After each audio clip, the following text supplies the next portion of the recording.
Here we are back at my workshop again. My name's Colwin. We got Charlie behind the camera, so a veteran of this camel work and question asking. So ask any questions, and he's going to fire them at me. If you remember, we left off last week now with our Angel of Light.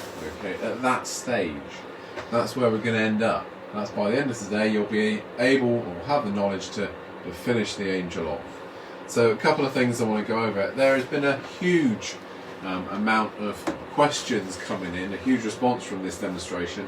The main questions is, where do you get the candle cups from? Now, Axminster tools don't currently sell these candle cups, and my source from Germany, unfortunately, are currently out of stock, so couldn't help. I've sold out of every one that I had, so I can't even send you any anymore, but there is a saviour. Where is it to? eBay. I had a look on eBay over the weekend, and I needed to just take a pen and paper, just write these words down. So, and in this order: brass candle cups with catcher.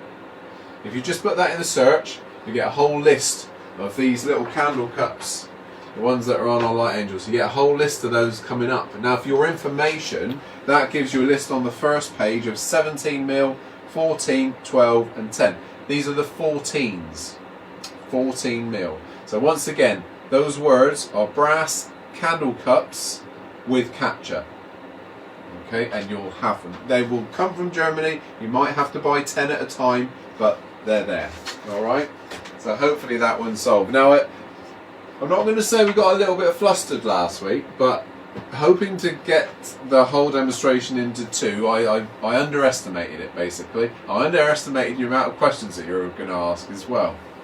So that's why it's spread over to this one. Now, Thursday, this week, we're going to be looking at doing the Nativity. And again, we'll do that in two parts, hopefully. We'll do that in two parts. So we're keeping with the Christmas theme just for the minute. But first of all, we've got to finish this one. So we are in a position where we've done the skirt, the body, the head.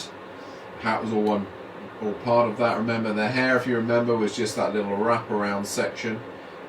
But what I have done whilst you're away, I've just drilled the armholes, and I've put a little bit of dowel in there. But also, I just want to show you the wings here. Charlie, come on over and let's just have a look at what we've done on the back. So, again, thinking about dry fitting, thinking about taking the wings off after Christmas, to make sure everything stays nice and safe. I'm using dowels, 2 dowels, and then all we will be then doing is, let me just turn this around so I can get to it. This one. So we pop same thing on the wings. Very rough wings at the moment, they're not ready. And then they can just be pushed in, okay, and taken out after Christmas. Okay, you design the wings, do whatever you want to do when it comes to wings, but that's how we would put them on, take them off, nice and easy. You know, break them down so we don't have to worry too much about things getting broken up in the attic space or wherever you want to put your Christmas decorations. So we'll move the wings off in a minute. Okay, there we go. That's what we have at the moment. So what next? We've got to do the arms next. Now again, if you remember, let's get rid of some of these, put them back out of the way. If you remember, we started turning the arms. Let me just go and get the bit that we turned before we cut them in half.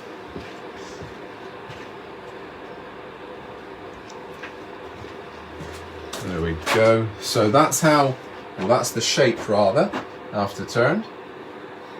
And then split them up through the middle, in in the mitre box. Okay, on the bandsaw. And then cut them at about a 45-degree angle. That then gave me 2 pieces that I can re-glue together. And that gives us that there. Okay, so basically, if I can get the other one a second, what we had is 2 parts like this. I'll bring it around the other way. So this bit came from this bit, and that bit came from that bit. Okay, and then we just re-glue them back together. They've only just been freshly glued. I've glued these this afternoon, so it's all nice and fresh. So what we have to do now, on the other one, so we've got to create this angle here. So I'm just going to sand that in. I've already drilled them. Okay, so they will eventually connect. I just need to do that, and we're also going to drill the end ready for the hand, and then we'll turn the hands and turn the actual candle holders themselves, and then we can put everything together. Okay, so that's where we are. I need to do a little bit of sanding on those. So let's bring that back just to one side. I'm going to have the dust extraction on for this. This creates a huge amount of dust. So at the moment I'm using my sanding table that I've got centered. Okay, centered to the center line of the lathe. So I'm going to sand with that one, but then in a moment I'm going to go to an old sanding table of mine, okay, that doesn't have a collar on the bottom here, and I want to drop it below center because we're going to do a little bit of drilling, controlled drilling, safe drilling. That's the idea with this. So I want to make this cuff here first, okay, here, the same angle as that one. So I'm just going to sand a bit and test a bit. That's basically all we're going to do. So dust extraction on.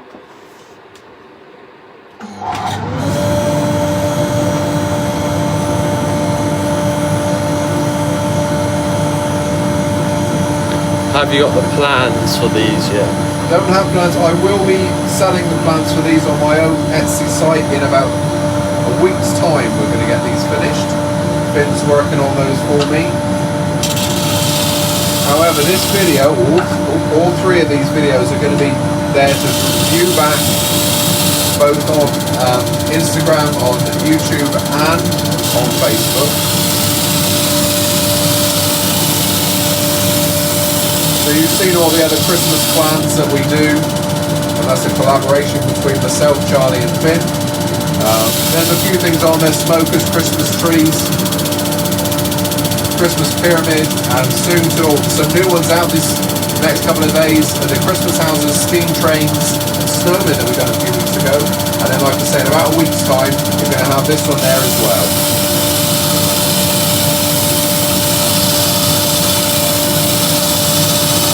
Was there something going up for the wings? Say again? Was there something going up for the wings? I'll show you in a minute. So just sanding the cup nice and straight.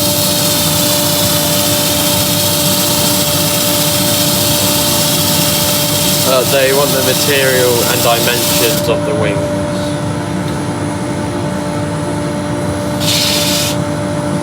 Well, let's just check them next to each other. A little bit of a discrepancy. Let's change the angle slightly.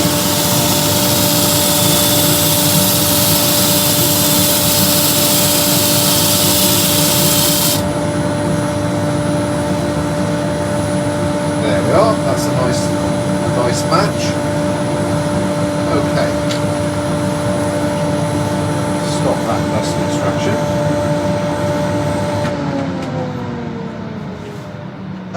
Size of the wings. I would strongly encourage you to design your own wing and size your own wing to suit you. This is a very rough piece of plywood, which I wouldn't recommend, I'll be honest, because the trouble with plywood, especially cheap plywood, you get this sort of thing going on. So if you're going to do this, birch ply, it would definitely be. The other ones, the finished ones over there, are tulip, and that's just thin, solid timber, tulip wood. That works really, really well. If you want dimensions of this one, this is 22 centimeters by about 10 centimeters. In terms of thickness, it was 6mm ply. But have a look online as well. Have a look at the ones that other people have made. This is a very, I would say, more of a realistic looking shape of wing. The ones that you see mainly from Germany are very stylized, so they're almost semicircular. So, you know, there is no right or wrong when it comes to these. It's down to you what your preference is. That's the rough dimension on that one. Shape your own.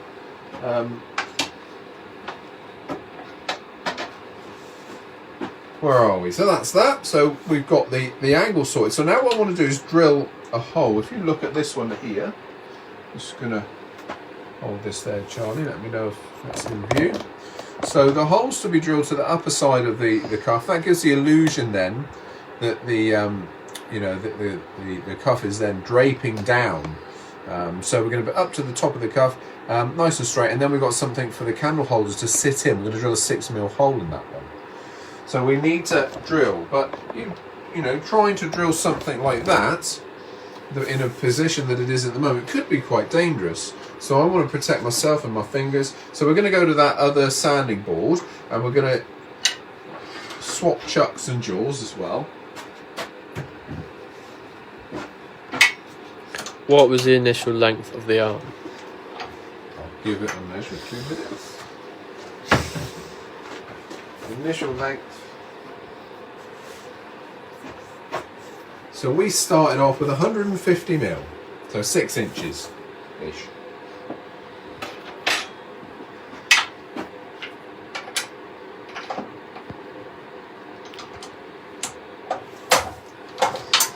There we are. We're going to put on the nice little step jaws. You've seen me use them loads of times before. And in this we're going to put 6mm drill bit. Incidentally, we glued the arms together with epoxy. Any butt joints, I like to use epoxy resin. It's a nice, quick drying, 5-minute drying time glue, and a really, really strong bond as well. So let's position this one.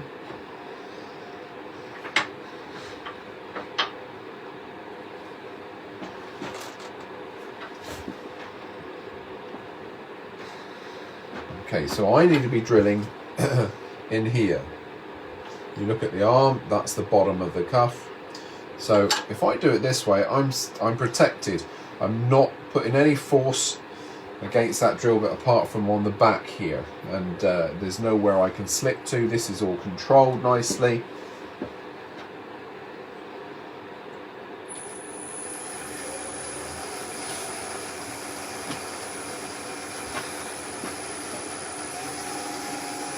And I don't need to go in too deep on this one. Probably about 6mm.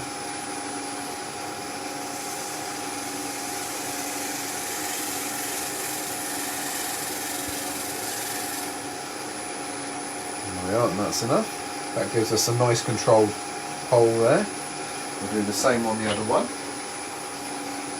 Make sure I get it in the right position again. Yeah. Never so easy to make a cut and then suddenly realise, that's in the wrong place. So double check all the time. What's the size of the drill bit? 6mm drill bit, this one.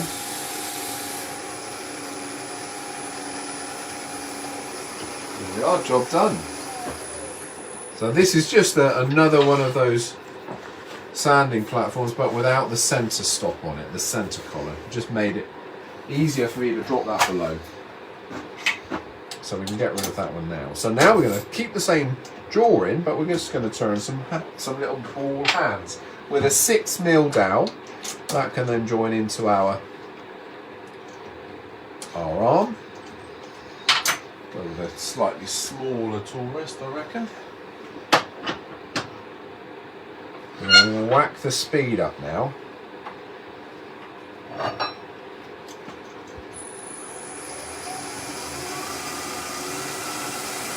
Right, I'm going to start with a small bolt gouge. We use the bolt gouge as a roughing gouge. Is the nose painted on, or do you make it? Pardon? Is the nose painted on, or do you make it? No, we're going to make the nose in a minute.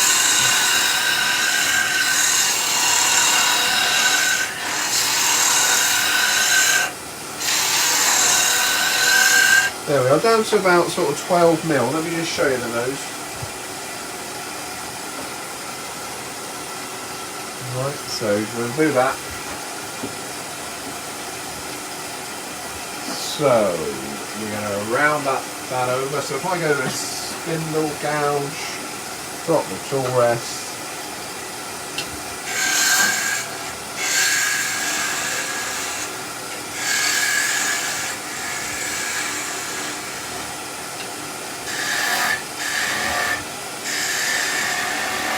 And what we'll do, give it a 6mm down. I've already set my calipers. I've set the calipers to the drill bit.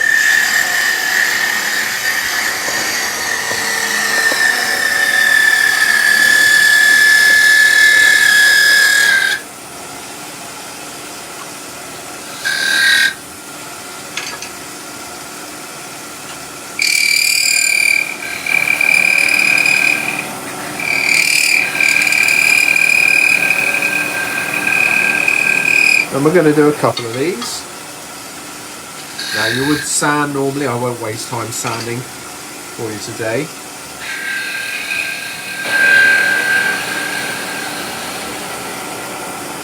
Literally just a simple ball shape. And we'll part off with the skew.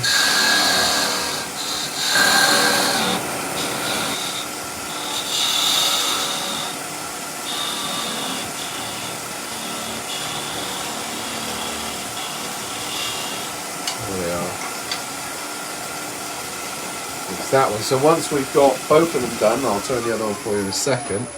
That should fit in there nicely. We're going to drill the top of it out as well to hold the actual candle holder. So I need to do another one of those.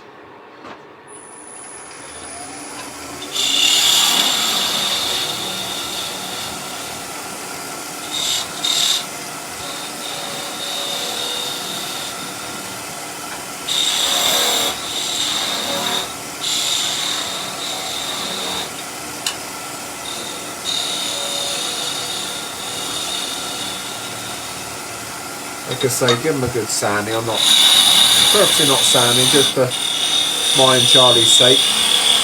You don't want to take too much dust in.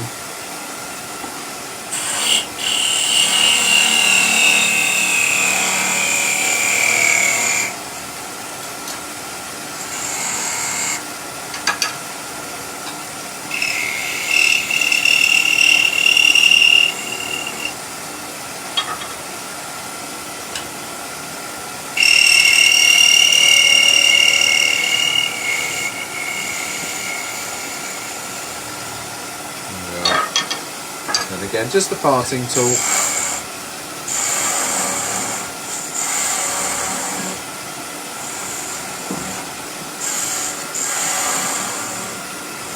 Sorry, not the parting tool, I meant the skew chisel. Alright, so another one of those little hands. Okay, so we're going to drill these now, but even with my V-block, that's going to be tricky. So Charlie, just follow me over to the drill a minute. We need to drill those to take the candle holder. So we're going to hold them in there, but I don't want to be fiddling around trying to hold that and drill at the same time. So we'll just use a little bit of timber just to keep our fingers out of the way.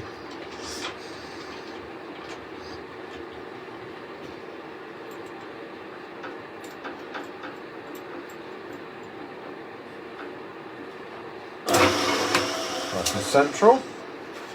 So all I've done is just made just a bit of long stick, a scrap bit of wood out the box, and just put a 6mm hole in that. It just means that I can put that there, and then I can hold that on my V-block, hands out the way.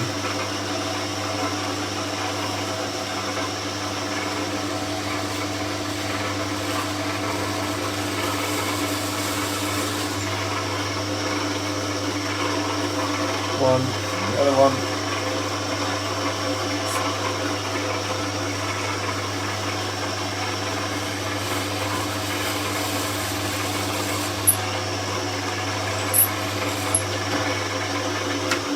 There we are. It's just a safer way of holding the workpiece for it to be drilled, that's all.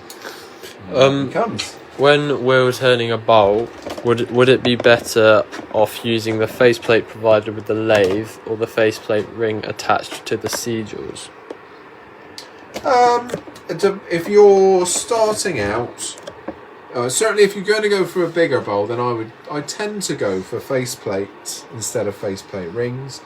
But then if you're doing several bowls at a time, faceplate ring is just a little bit easier. It means you don't have to take the chuck off the lathe, that's all. And certainly in terms of security, much better. Both of them over a screw chuck all of the time, because you've got 4, 5 or 6 fixings over the single one of a screw chuck. So there we are, that's that little handmade now. The hole's up there all ready to take the candle cups. So that's both arms. Thank you, Charlie. 20 minutes in. Someone asked, there's a few questions. So as you know, guys, I, as well as Charlie and Finn and Vicky asking questions for me, or to me, I get a number over from Lily. She usually, the day after, I get reams of questions. There's been several questions asked. The name of the lathe is one of them. This is the 406 or 1628 in old money. That was one of them. Well, there's loads. So as I remember them, I'll keep sort of just popping the answers in for you. So just give you bits of information like that. But we've got lots of projects we're going to be doing. The run up to Christmas and then starting in the new year. There's a huge amount of things that we want to be getting up to for you. Not just me, but Jason Breach, Ben Beddoes, Craig Steele. Everyone's got their disciplines that they look after. So we're all going to be doing lots of these sessions. Mine aren't stopping, certainly not. And we're going to introduce a bit more tech as well, which is always going to help life a little bit. I've been promising it for about half a year, but it is going to happen. Right, let's get a few tools out of the way, and we're going to turn the candle holder. Got a really nice one coming next week. I'm going to do some bowl coring for you. So I'm going to go and get some timber this weekend, and we're going to make some bowls within bowls within bowls. So a bit of a bowl saver, that. A great little device from Woodcut, and that's coming soon.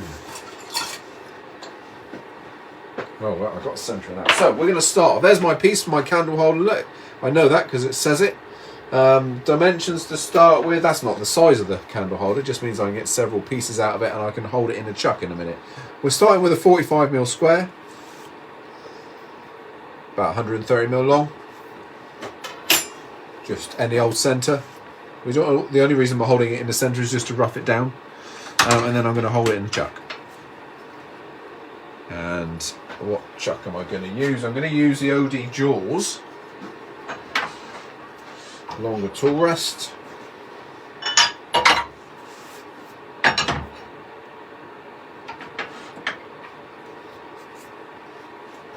There we go. This is a piece of tulip again.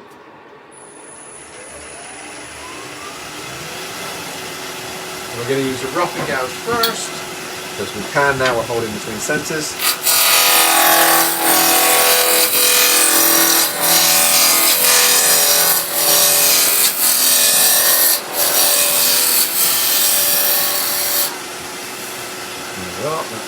Okay, so my candle cups that I'm using, the external diameter there is 38mm. So if I do about a 42mm overall, that gives us a nice little area. We don't want that brass candle holder overlapping the timber, so let's get a parting tool.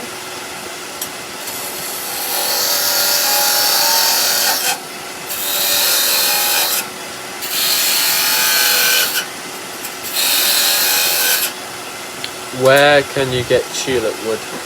Tulip wood. So tulip wood is used if you go to any hardwood supplier.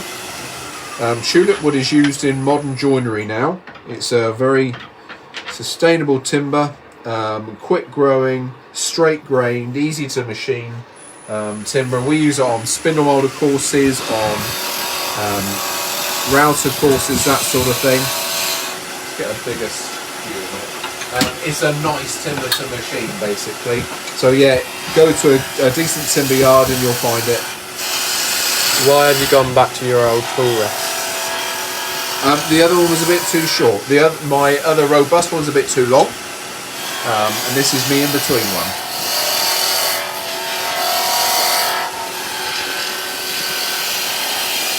The answer, of course, would be to get a 9-inch robust tool rest. Haven't got one at the moment. There we are, just tidied up that one surface.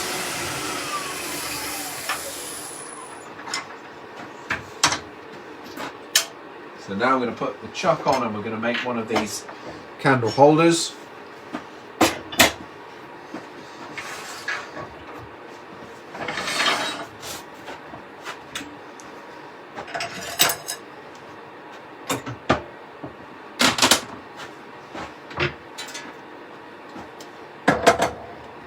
So this is an O'Donnell jaw. This particular one is an OD112.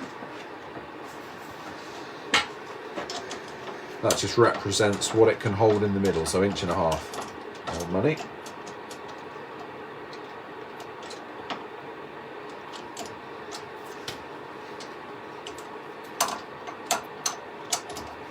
There we are. So when you think about the candle cups themselves, they're not square. You look at the profile.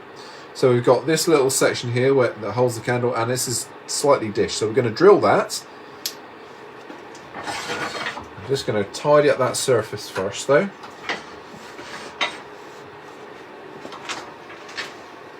A little bit of light on the subject. There we are. Lathe speed down. I was going at 100 miles an hour before, so I'll just turn the lathe speed down a little bit to get us going. Diameter now is fixed. It's the same all the way up through there, so we're happy with the diameter. So let's go with a little bowl gouge, just tidy up this end grain. Once we tidy up the end grain, we know where we are in terms of to start shaping.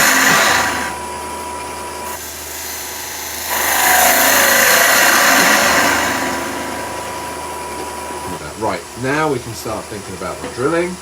15 mil. Internal part of that is 14 mils. We're taking 14 mil candles.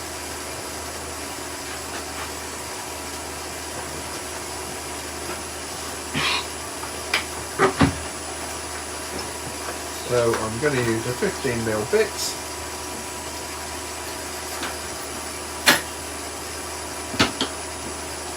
If you're asking questions, just bear with us. Charlie's just gone to get a glass of water a minute. Bit dust down the wrong way.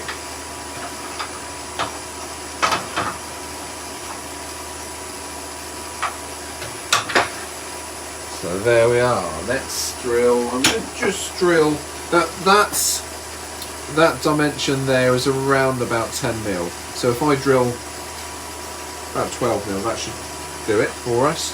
Drop the speed down a wee bit.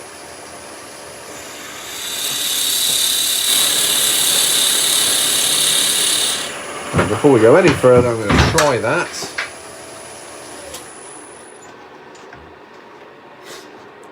So that's okay. You just get in there a minute, Charlie. Sorry, bud.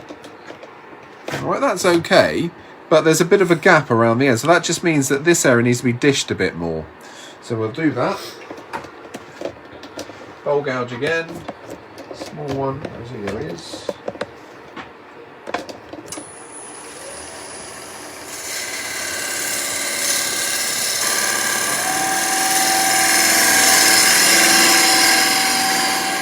Try that.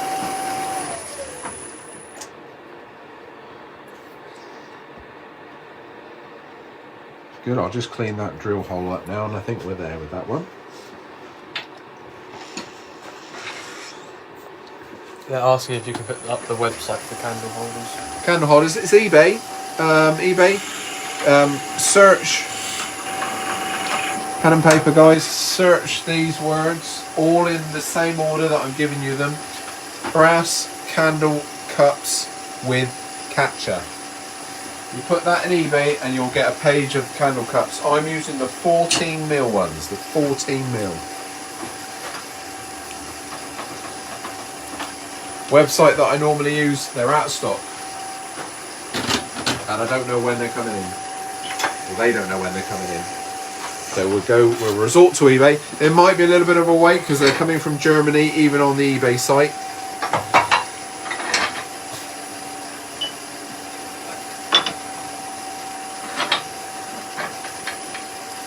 So we're going to shape the outside next. So I'm going to go straight in initially with a parting tool. I'm just eyeballing where the inner curve is.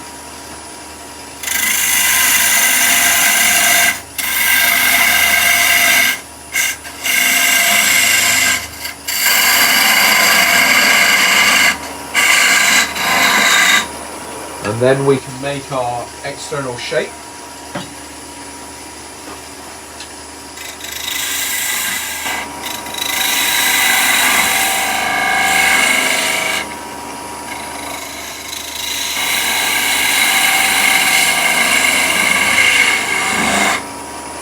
Now 6mm, remember, is the size we need to turn the tenon to.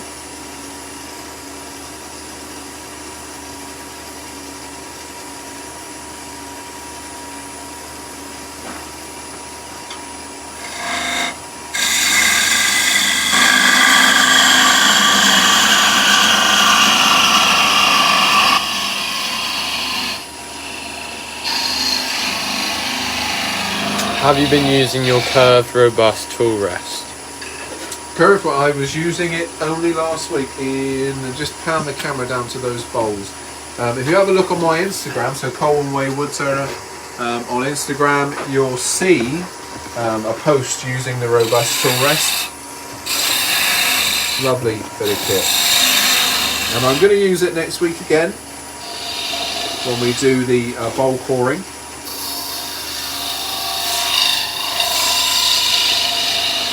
So just down to our tenon, tidy that up, and of course sand. At this stage you could, once you've sanded, you can paint these, because again if you look at the finished angel of light that we have here, the different colour on the actual candle holder. So this will be a good point to get the airbrush out and give it a little bit of a spray. Now sand, finish, and then your skew chisel.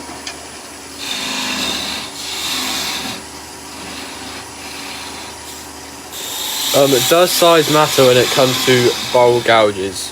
They have a 3/8 inch. I'm wondering if they should supplement it, and if they do, should they go bigger, smaller, or same nut with a fingernail profile? That entirely. Go back a bit now, Charlie. Let me show this. Okay. So not too far. I just want to get this one out. So look, there is the candle holder now, so that fits in there neatly, and then on top of that this gets glued in. Okay, that gets glued into there, and then your candle on top. I won't bother doing the other one, you've seen how I've done that, but that then in turn is going to fit onto our dowel. Oop, hair's falling off. Let's put the other hand on. We're coming back to the bowl gouge question, don't worry.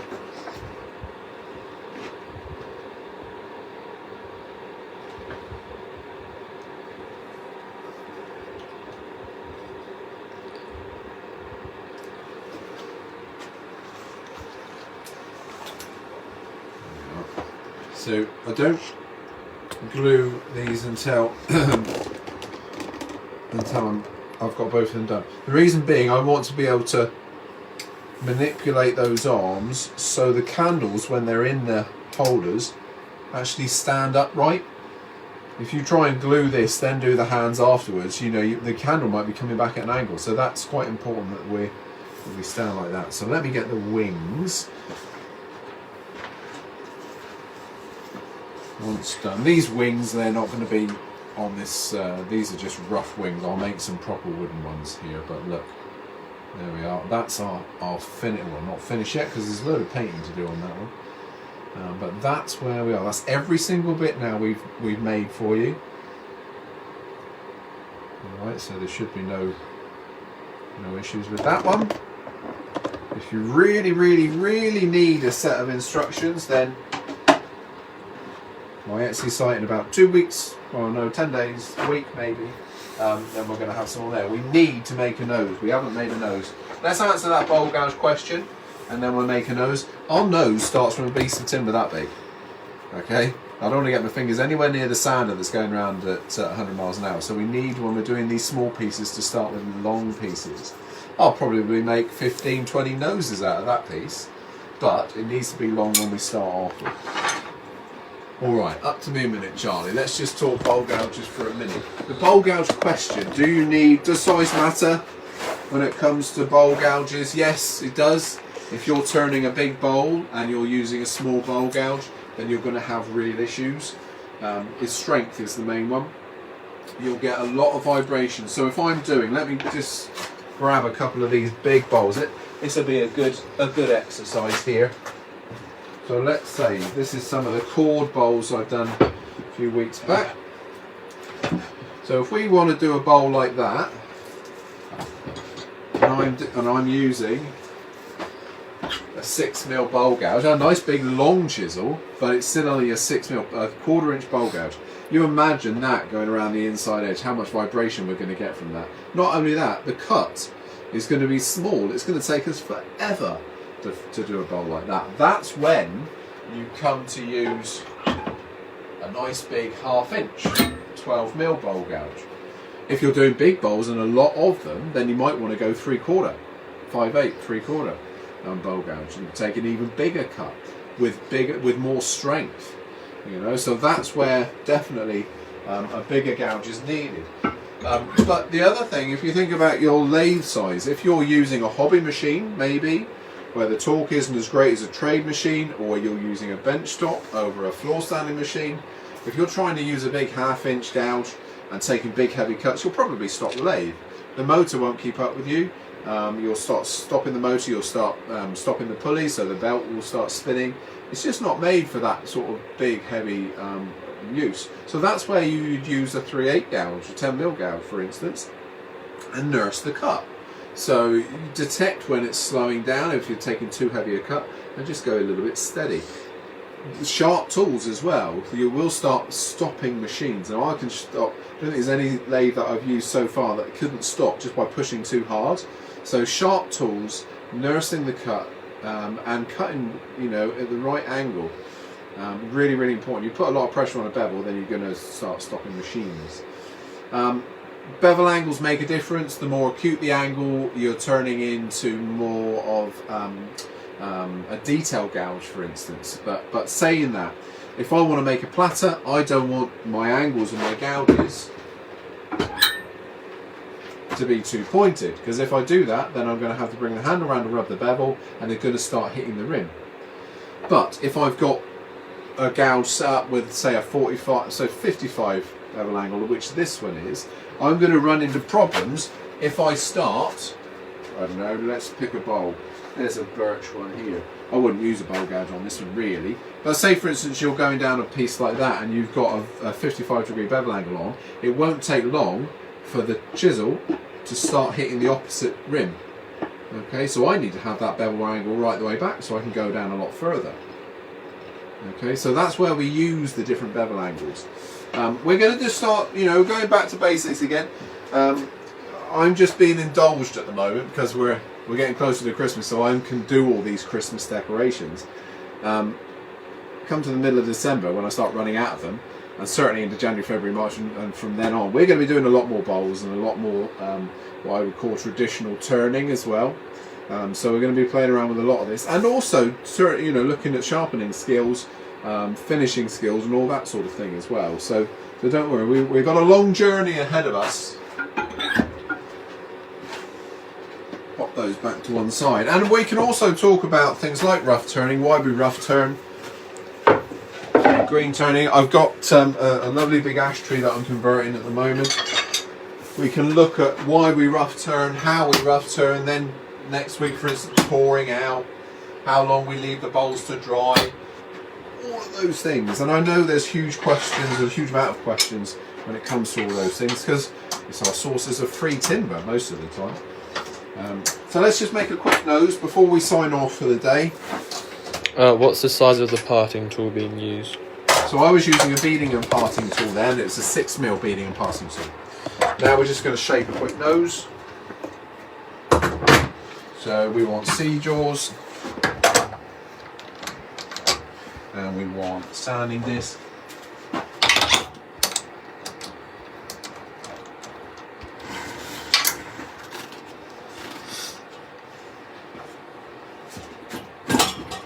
just gonna have the extraction running.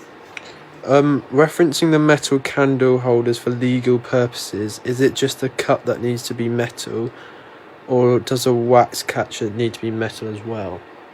Or glass. Metal or glass.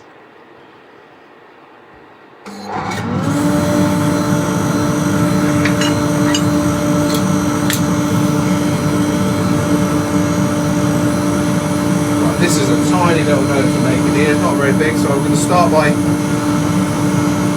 just slimming this timber down a little bit.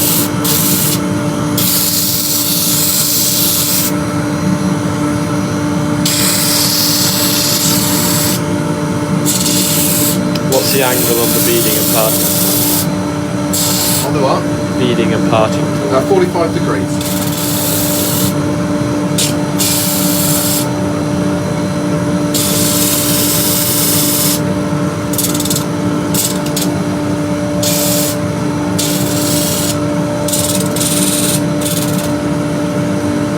A little bit of a pointed nose there.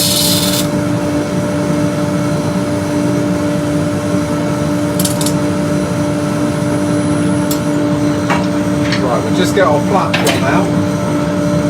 You're going to spend more time than I'm spending on these little bits. Someone's been making these in beech, and when doing long skew planing cuts, the shavings are very hot. The chisel is really sharp. Is this normal? Yeah, this beech is one of those timbers that transfers heat very easily. So beech is notorious for it. Anybody see that, Charlie? So all I'm doing, that's how small these little noses, for these angels. The nutcrackers are different. Nutcrackers have much bigger noses, but these are babby little noses here. Just the Shikunin flash cut, so a nice little fine edge on there for these smaller pieces. I hope you'll be able to see this with my fat fingers. I'm not sure you will. Let's have a look.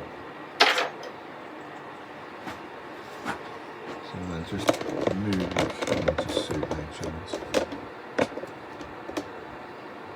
Alright.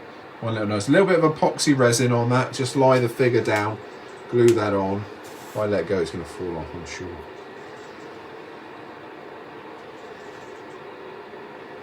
There we are. But there you go, you get the idea.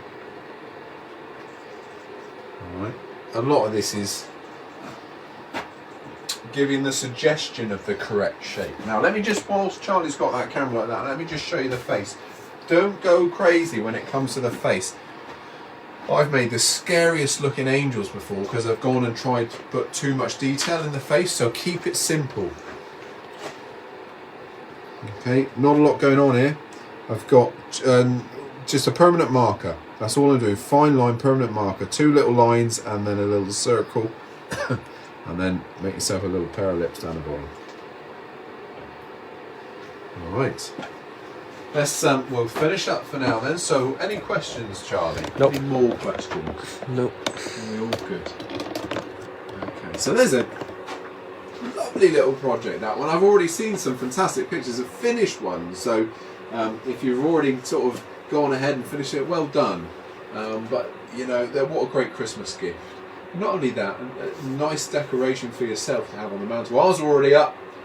Our tree's gone up, I'm afraid to say.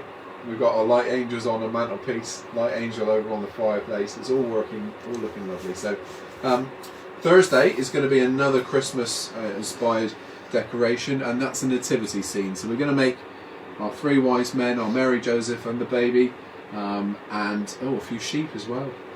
So until then, guys, I hope you've enjoyed that. Thank you for watching. We'll see you back here at 4 o'clock in my workshop on Thursday. Thank you very much. Bye bye.